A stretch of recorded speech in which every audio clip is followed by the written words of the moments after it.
그도 나와 같이 주의 이 일을 심쓰는 자임이라. 그러므로 누구든지 그를 멸시하지 말고 평안히 보내어 내게로 오게 하라. 나는 그가 형제들과 함께 오기를 기다리노라. 형제 아볼로에 대하여는 그에게 형제들과 함께 너희에게 가라고 내가 많이 권하였으되 지금은 갈 뜻이 전혀 없으나 기회가 있으면 가리라. 깨어 믿음에 굳게 서서 남자답게 강건하라. 너희 모든 일을 사랑으로 행하라. 형제들아, 스데바나의 집은 곧 아가야의 첫 열매요 또 성도 섬기기로 작정한 줄을 너희가 아는지라. 내가 너희를 권하노니 이 같은 사람들과 또 함께 일하며 수고하는 모든 사람에게 순종하라. 내가 스데바나와 부드나도와 아가이고 온 것을 기뻐하노니 그들이 너희의 부족한 것을 채웠음이라. 그들이 나와 너희 마음을 시원하게 하였으니 그러므로 너희는 이런 사람들을 알아주라. 아시아의 교회들이 너희에게 문안하고 아굴라와 브리스가와 그 집에 있는 교회가 주 안에서 너희에게 간절히 문안하고 모든 형제도 너희에게 문안하니 너희는 거룩하게 입맞춤으로 서로 문안하라. 나 바울은 진필로 너희에게 문안하노니 만일 누구든지 주를 사랑하지 아니하면 저주를 받을지어다. 우리 주여 오시옵소서. 주 예수 그리스도의 은혜가 너희와 함께하고 나의 사랑이 그리스도 예수 안에서 너희 무리와 함께 할지어다. 아멘. 24절까지 보았습니다. 우리가 지금까지 이 고린도 전서를 쭉 강해를 해왔고 이제 16장 이 마지막 부분에서 이미 2시간에 걸쳐서 말씀을 드렸습니다. 그래서 오늘 마감을 하도록 그렇게 하려고 합니다. 이 고린도전서 16장의 전체적인 주제가 뭐냐면 선교 사역을 감당하기 위한 원리다. 선교의 필요성을 우리가 느끼는데 선교 사역을 하려면 무엇이 갖춰져야 되느냐? 선교를 위해서 최소한 3가지가 실제적으로 필요하다고 하는 겁니다. 주님의 명령이 뭐예요? 땅 끝까지 이르러서 내 증인이 되라. 선교하라는 거죠.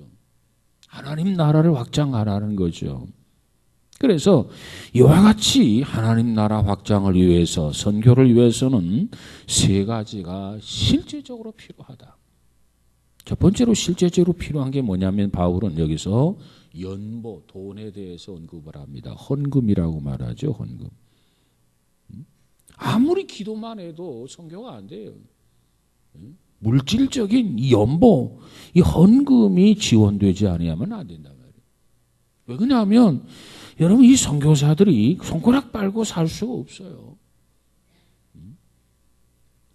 그저 돈 한 푼 없으면 아파도 병원에도 가지 못하고 몸이 일단 건강해야 선교할 수 있는 거 아니겠습니까? 밥 세끼 먹어야 선교가 된다고요. 자동차를 몰고 다녀야 방문할 수 있단 말이에요. 그러기 위해서는 뭐가 필요하느냐? 실제적으로 연보, 돈이 필요하다는 거죠. 돈 없이는 선교를 못해요. 그래서 우리가 물질로 선교에 참여하는 이유가 바로 여기에 있습니다. 돈이 필요 없다. 그냥 기도만 하면 된다. 그러면 선교 헌금 할 필요가 없어요. 그냥 기도만 하면 되는 거지. 선교 헌금을 왜 합니까? 그런데 선교는 실제적으로 돈이 필요하다는 겁니다. 이 돈, 연보. 두 번째로 시간이 필요하다. 시간. 전도하는데 시간이 없으면 전도가 안 되죠. 선교하는데 시간이 없으면 안 돼. 시간을 헌신해야 돼. 그리고 선교는 동역자, 사람이 필요해. 인형이 뭐 선교하는 거 아니잖아요. 사람이 가서 전도하고 사람이 선교하는 이런 동역자가 필요하다. 이 부분을 3가지를 실제적으로 필요하다라고 하는 것을 바울은 언급하면서 연보와 시간에 대해서 우리가 2시간의 설명을 드렸어요. 연보는 자원함으로 드려야 된다. 자원함으로. 또 의무감을 가지고 연보, 헌금에 참여해야 된다. 성도라고 하면서 신앙인이라고 하면서 전혀 헌금을 하지 아니하야 하면 안 돼요. 우리가 대한민국 국민으로서 국가에 세금을 낼 때 그 세금을 가지고 수돗물도 공급하고 도로가 파손되면 도로도 수리하고 이래서 우리나라 기간 산업이 이렇게 움직여가고 있단 말이에요. 지탱되어져 가고 있다는 거죠. 마찬가지라 의무적으로 헌금에 참여하게 될 때 성전도 관리할 수가 있고 전기도 쓸 수 있고 에어컨도 쓸 수 있고 난방도 할 수 있고 수리도 할 수 있고 차량도 운행할 수 있고 이런 것들이 돈 없이 이루어지는 건 아니야. 그렇기 때문에 신앙인 하면 국가에 세금을 납부하듯이 어떤 의무감으로 반드시 참여해야 된다. 그런 자세로 연보에 참여해야 된다. 그 다음에 규칙적으로 해야 된다. 국가에 대한 세금을 우리가 규칙적으로 내잖아요. 그래서 바울은 모아서 주일 첫날에 드려라 이렇게 얘기하고 있죠. 규칙적인 헌금. 그리고 헌금은 일률적으로 하는 것이 아니라 수입에 비례해서 수입이 많은 사람은 좀 더 많이 감당하고 적은 사람은 좀 더 적게 감당하고 그래서 비례해서 참여해야 된다. 그리고 준비 없이 하지 말고 반드시 준비된 마음으로 해라. 준비해서 해라. 왜? 예배의 한 방법이거든요. 준비 없이 드려지는 예배는 합당한 예배가 아닙니다. 준비 없이 드려지는 물질은 하나님 앞에 제물이 될 수가 없어. 그래서 반드시 준비해서 드려라. 그리고 드릴 때 은혜의 응답으로 드려라. 내게 주신 은혜를 무엇으로 보답할고 보답으로 드리라. 응답으로 드리라. 그리고 성도의 교제를 위해서 드리라. 교제. 코이노니아. 코이노니아는 단순히 몇 마디 말 주고받는 그런 교제를 떠나서 이 폭넓은 코이노니아 성도의 교제를 의미하는데 형제가 어려우면 그 어려운 형제의 삶에 내가 참여하는 거예요. 내가 삶이 그 사람 삶에 참여하는 거예요. 그게 뭐냐면 구제도 하고 직접 내 주머니를 털어서 너는 너고 나는 나다가 아니라 정말 힘들고 정말 어려운 사람을 위해서 내가 그 삶에 나 자신을 참여하는 그 삶에 그래서 어려운 사람을 도와줄 줄도 알고 이것이 초대교회의 유무상통의 정신입니다. 자, 연보는 이렇게 말씀을 드렸고 그 다음에 시간을 드려라. 시간이 필요하다. 하나님께서 누구에게든지 하루 24시간을 주었고 1년 365일을 주었는데 그 시간을 먼저 선용을 해라. 하나님 보시기에 합당하게 시간을 사용해라. 그 다음에 그 시간 계획을 짜는데 하나님이 보시고 축복하시는 축복이 되도록 시간 계획을 짜라 그래요. 축복이 하나님 나라에. 그 다음 세 번째로 하나님의 뜻과 섭리를 쫓아서 시간 계획을 짜서 활용을 해라. 그 다음에 그 시간 계획은 성실하게 이행해야 된다. 이렇게 해서 우리가 선교하는데 세 가지 연보가 필요하고 헌금이 그 다음에 두 번째로 시간이 필요하고 세 번째 사람 동역자가 필요하다. 이 세 가지 중에 두 가지를 말씀을 드려서 자 오늘은 세 번째로 이 동역자, 이 사람에 대해서 생각해 보려고 합니다. 동역자의 원리, 첫 번째가 뭐냐 하면 동역자에게는 반드시 격려함이 필요하다는 겁니다. 함께 같이 모여야 하나님 일을 할 수가 있어요. 독불장군으로 하나님 일을 할 수가 없단 말이에요. 그래서 특별히 교회 일은요, 동역이 필요해요. 누구 혼자 하나님의 일을 하는 게 아니라 집사님들이 같이 모아서 일을 하고 권사님들이 같이 모아서 일을 하고 성도들이 같이 모아서 일을 하고 이런 동역이 필요하단 말이에요. 동역. 그러면 이 바울은 바울에게 있어서 동역자들을 어떻게 생각하는가? 오늘 이 16장 마지막 부분에서 이 바울이 다양한 동역자들의 이름을 하나하나 열거하는 것을 보면은 바울이 동역자들에 대해서 어떠한 생각을 가지고 있는가라고 하는 것을 우리가 여기서 알 수 있습니다. 자, 첫 번째로 바울에게 있어서 동역자로 누가 등장하냐면 디모데가 등장합니다. 디모데. 자, 10절, 11절을 한번 가져볼까요? 10절, 11절 시작.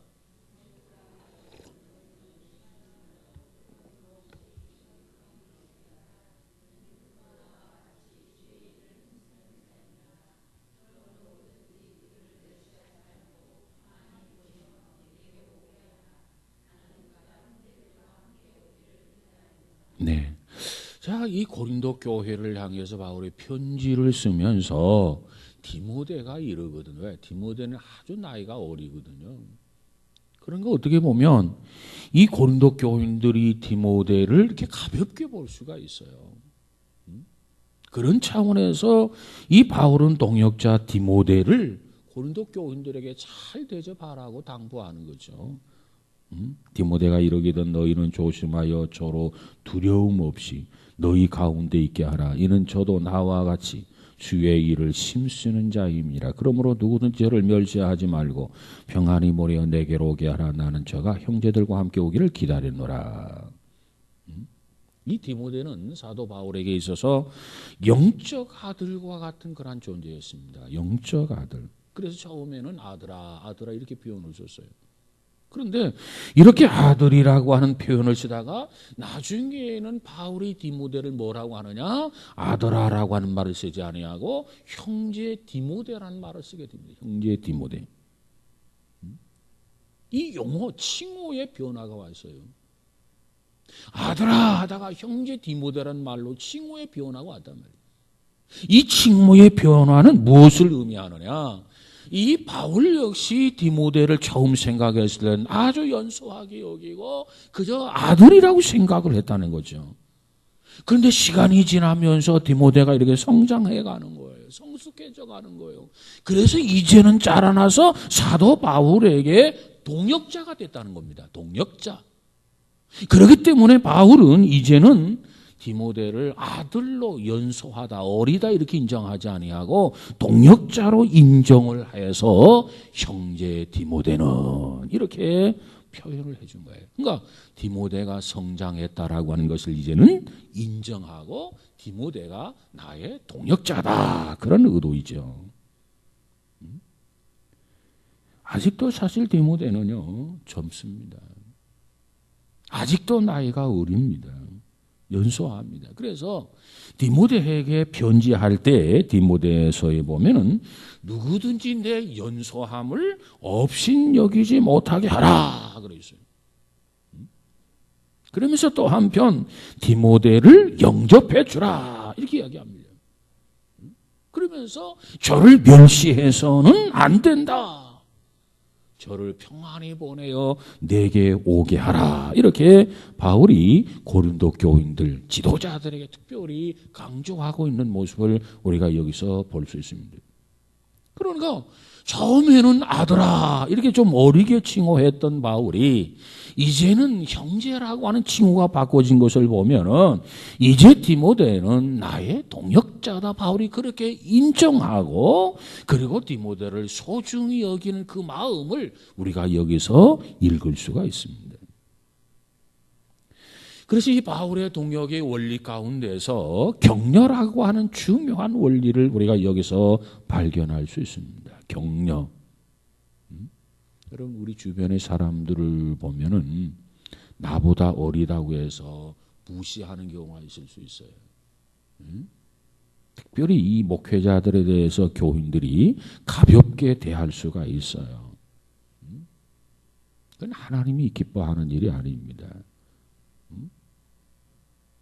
그래서 이 동역을 함에 있어서 격려가 꼭 필요하다. 나이가 어려도 격려해 주는, 또 재주가 없어도 좀 격려해 주는. 그래서 그가 하나님의 일을 잘 감당하도록 격려해 주는 그런 자세가 필요하다라고 하는 것을 우리는 여기서 배울 수 있습니다. 그 다음에 두 번째로는 자유함이라는 거죠. 두 번째로 등장하는 인물이 누구냐 하면 아볼로라고 하는 사람이 등장합니다. 이 아볼로라고 하는 사람은 어떤 사람이냐? 12절을 한번 가서 볼까요? 12절 시작. 형제 아볼로에 대하여는 그에게 형제들과 함께 너희에게 가라고 내가 많이 권하였으되 지금은 갈 뜻이 전혀 없으나 기회가 있으면 가리라. 그랬습니다. 아볼로. 이 아볼로라고 하는 사람은 어떤 사람이냐? 사도행전에 가서 보면은 이 아볼로는 성경에 능한 자라고 그렇게 말씀하고 있어요. 성경에 능한 자. 다시 말하면 하나님의 말씀을 너무나도 잘 가르치는 은사를 가진 사람이 아볼로예요. 성경을 잘 가르치기로 유명한 사람이에요, 이 아볼로가. 그러니까 일종의 성경학자와 같은 아카데믹한 능력을 가진 그런 아주 가르침의 은사를 가진 그러한 아볼로였습니다. 그저 자기가 생각하는 것을 잘 표현도 잘하고 그리고 상대방을 설득시키는 설득력도 뛰어나고 이게 아볼로예요. 참 좋은 은사 재능을 가지고 있죠. 그런데 사도 바울은 말하기를 이 아볼로를 보내면서 너희들에게 큰 도움이 될 것 같아. 내가 이 아볼로를 너희에게 보내고 싶은데 왜? 아볼로가 너희에게 가면 너희에게 큰 도움이 될 것 같아. 왜? 성경에 능한 자이기 때문에 가면 고린도 교인들에게 성경을 제대로 가르쳐 줄 것 아닙니까? 그래서 이 바울은 개인적으로 아볼로를 고린도 교회에 보내기를 원한다는 거예요. 그리고 여기 12절에 가서 보니까 많이 권하였으되 내가 많이 권하였으되 많이 권했다라고 하는 말은 반복해서 몇 번이고 아볼로에게 사도 바울이 고린도에 가서 고린도 교인들에게 성경을 좀 제대로 가르쳐 줬으면 좋겠다. 그렇게 권했다는 겁니다. 왜? 성경 박사니까. 왜? 이 고린도 교회는 우상의 문제가 즐비했단 말이에요. 여러 가지 문제들이 많았단 말이에요. 고린도 교회에. 그렇기 때문에 저들에게는 하나님의 말씀이 필요해서 너가 가서 고린도 교인들에게 좀 말씀을 가르쳐주라. 성경을 좀 제대로 가르쳐줘라. 응? 그래서 고린도 교회에 가는 것이 유익한 것 같아서 큰 도움이 될 것 같아서 몇 번이나 권했다는 거죠. 그런데 아볼로는 지금 갈 뜻이 없다는 거예요. 개인적으로. 그러니까 자 바울은 고린도 교회에 가서 저들에게 뭔가 유익을 줬으면 좋겠다. 그래서 가라고 구원했고 아볼로는 지금은 갈 뜻이 없습니다. 이게 아볼로의 생각이에요. 그럼에도 불구하고 바울은 여기서 아볼로에게 안 돼. 고린도 교회 발로 가. 뭐 내일 당장에 보따리 싸. 이렇게 좀 강권적으로 강요할 수 있었겠지만은 바울은 그렇게 하지 않았다는 거예요. 동역, 자유 이게 필요한 겁니다. 가장 좋은 것이요. 스스로 알아서 하는 거예요. 스스로 기도하면서 스스로 알아서 하는 것. 그 바울이 몇 번 얘기했으면 이 정도 됐으면 아볼로가 예 알겠습니다. 한두 번은 뭐 이렇게 거절할 수도 있겠지만 서너 번 정도 하면 예 알겠습니다. 이렇게 순종하고 가도 될 텐데 아볼로는 그렇지 않았다는 거예요. 그럼에도 불구하고 사도 바울은 이 아볼로에 대해서 다시 말하면 동역자에 대해서 자유함을 가지고 대했다. 이것이 동역의 원리에 있어서 바울의 자유함이라는 겁니다. 그러면 사도 바울이 이렇게 동역자인 아볼로에게 자유함, 자율권을 준 것은 그냥 막연히 자유함과 자율권을 줬다고 말하지 않아요. 강제로 요구하지 않았다. 강제로 강요하지 않았다. 자율권과 자유함을 주었다. 자, 그러면 왜 아볼로가 고린도 교회에 가고 싶지 않았을까? 바울이 많이 구원을 했는데 갔으면 좋겠다. 가서 성경을 가르쳤으면 좋겠다. 이렇게 여러 번 반복해서 이야기를 했는데 왜 아볼로가 바울의 말을 거역했을까? 여기에는 분명한 이유가 있다는 얘기예요. 그렇기 때문에 바울은 더 이상 개인적으로 갔으면 좋겠다 생각을 하면서도 아볼로가 응하지 않았을 때 더 이상 여러 번 하면서도 강제적으로 강요하지는 않았다는 겁니다. 그럼 성서학자들이 지적하는 요인이, 그러면 왜 아볼로는 사도 바울이 그전에 여러 번 가라고 그랬으면 그냥 보따리 싸서 고린도 교회 가가지고 자기에게 주어진 그 은사, 자기에게 주어진 그 달란트를 가지고 고린도 교원들이 가르쳤으면 됐지. 왜 안 갔겠나? 왜 가지 않았나? 왜 순종하지 않았나? 그 이유가 도대체 뭘까? 성서학자들이 이렇게 말합니다. 아마도 고린도 교회의 분파 문제를 알고 있었기 때문이었다. 분파 문제. 고린도 교회는 여러 가지 파당이 있었어요. 게바파가 있었고, 아볼로파가 있었고, 바울파가 있었고, 이런 파들이 있단 말이에요.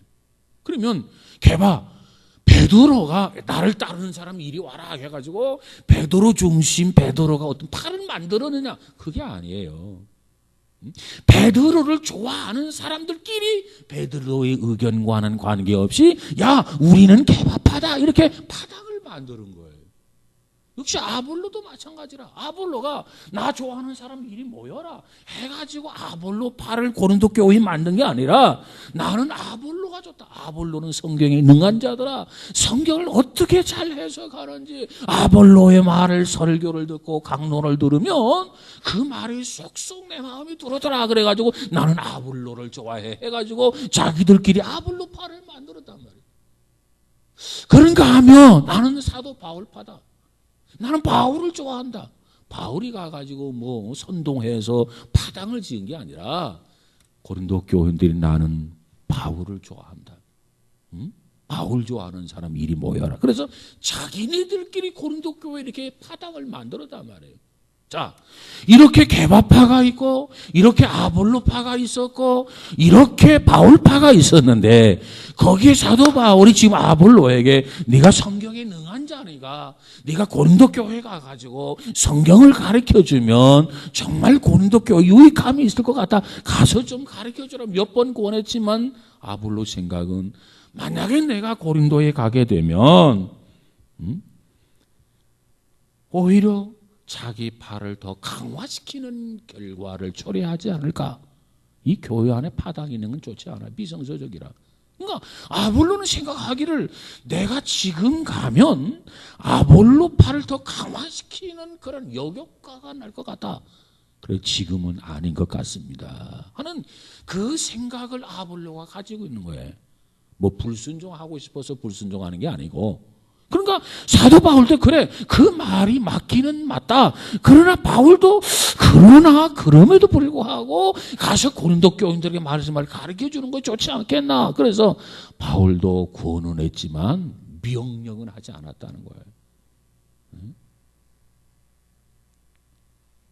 그러니까 바울도 그래 그 말도 맞아. 그래 그 말도 맞다.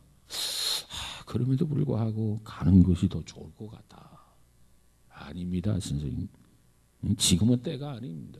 오히려 더 파당을 견고하게, 파당을 강화시키게 되는 그러한 결과를 낳을 것입니다. 파당들을 없어져야 되는데 이걸 더 결속시키는 역효과가 날 것 같습니다. 그러니까 지금은 아닙니다. 조금 있다가 어느 정도 분위기가 좀 바꾸어지면은 그렇게 하겠습니다. 이것이 아볼로의 생각이었고, 그래서 사도 바울은 아볼로에게 강압적으로 가라고 하지 아니하고, 그래, 네 말도 일리는 있다. 그래서 사도 바울이 아볼로의 의견을 존중해 주었다라고 하는 겁니다. 이게 동역의 원리의 자유함이에요. 그러니까 사도 바울은 아볼로에게 뭐 명령이다 뭐 이럴 수도 있었겠죠. 가라 당장이 뭐 이렇게 말할 수도 있었겠죠. 그러나 아볼로는 자기 나름대로의 그런 생각도 있었고, 그래서 바울은 그 아볼로의 생각을 존중하면서 서로 동역을 해서 하나님의 뜻을 이루어가게 되었다라고 하는 겁니다. 그 다음 세 번째로 동역은 서로 협력함이라는 거죠. 협력이 있어야 한다는 거죠. 그 다음 언급되고 있는 게 누구냐면 스데바나 집 사람들. 자, 오늘 본문 15절, 16절을 한번 가서 볼까요? 15절, 16절 시작. 형제들아 스데바나의 집은 곧 아가야의 첫 열매요 또 성도 섬기기로 작정한 줄을 너희가 아는지라. 내가 너희를 권하노니 이 같은 사람들과 또 함께 일하며 수고하는 모든 사람에게 순종하라. 아가야 지역에서 바울이 전도를 해서 처음 맺은 그리스도인 열매라는 이야기입니다. 그런데 그들은 참 열정적이었어요. 처음 예수를 믿기 시작하면서 열심을 가지고 이 바울과 복음 사역에 헌신했습니다. 바울이 복음을 전하는 데 있어서. 그래서 여기서 스데바나의 집 사람들을 열거하고 있다. 그러면서 16절에 이 같은 자들과 또 함께 일하며 수고하는 모든 자에게 복종하라 그랬어요. 열심히 일하는 사람에게 복종하라는 거예요. 여기서 이 복종한다고 하는 단어 굉장히 그 자체가 좀 무겁게 들릴 수도 있겠죠. 이 복종이라고 하는 말은 따라간다. 다른 사람이 열심히 일을 하는데 복종하라. 좀 복종이라고 하면 좀 우리가 부담스럽게 생각할 수 있는데 열심히 다른 사람이 일을 하면 그 사람을 따라가라는 거예요. 열심히 일하는 사람이 이것 좀 도와주시겠습니까? 그러면 예 알았습니다. 내가 도와드리죠. 이것 좀 해주시겠습니까? 그러면 예 알았습니다. 내가 그거 해드리죠. 이렇게 하라 그 말이에요. 여러분 이 하나님의 일은 열심히 일하는 사람들을 따라가는 사람이 많아야 돼요. 돕는 자, 이 협력하는 사람이 많아야 돼요. 그런 사람이 많으면 그 효과가 열매가 훨씬 더 많아진단 말이에요.